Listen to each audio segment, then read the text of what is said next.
finding equipment that works well for you is really a lifelong journey. I change my mind and think, well, gosh, I love this, and then I come back and say, well, you know what? I don't know, this might work better. But understanding what you're looking at helps you make those decisions.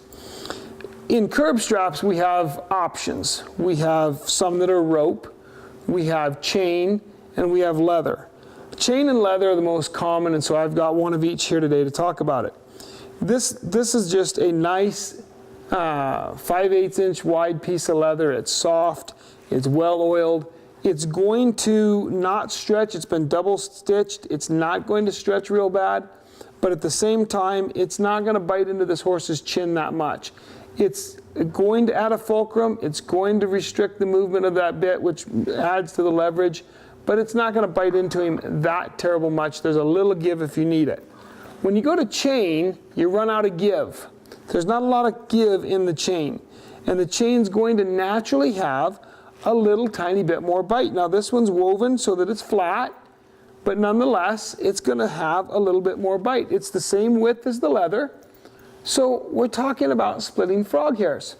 I pick up on this and I use it and I feel it and I put it over my fingers here and I try to imagine what that horse is feeling in his chin, and I'll put it over the backs of my fingers where there's less meat and more bone and hide, kind of like the horse's jaw, and I'll feel that. And I come away from that and I think, well, if I have a horse where I think he's not paying attention, maybe I need a little bit more, I'm going to go ahead and add a chain chin strap that just increases my pressure a little bit. This is where we start splitting frog hairs and start saying, wow, I can make a small adjustment here that he feels much quicker, and it comes back to him. I notice in adjustments on bridles, chin straps, throat latches, I see some people that just leave their throat latch super loose, some people that pull them super tight. I see chin straps too loose to do any good and so tight that they're dangerous. I see bits with the horse's mouth wrinkled so far that it's got to be shutting off the circulation to his mouth. I see them with the bit so loose they're falling out of the horse's teeth. You need to find what works best for you and is comfortable for your horse, and then work with that.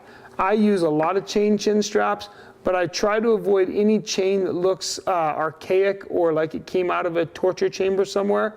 A good flat woven chain really works nice, and it's not that much different from a nice flat workable piece of leather. It's a little bit more, and it helps you make those minute adjustments in your training program.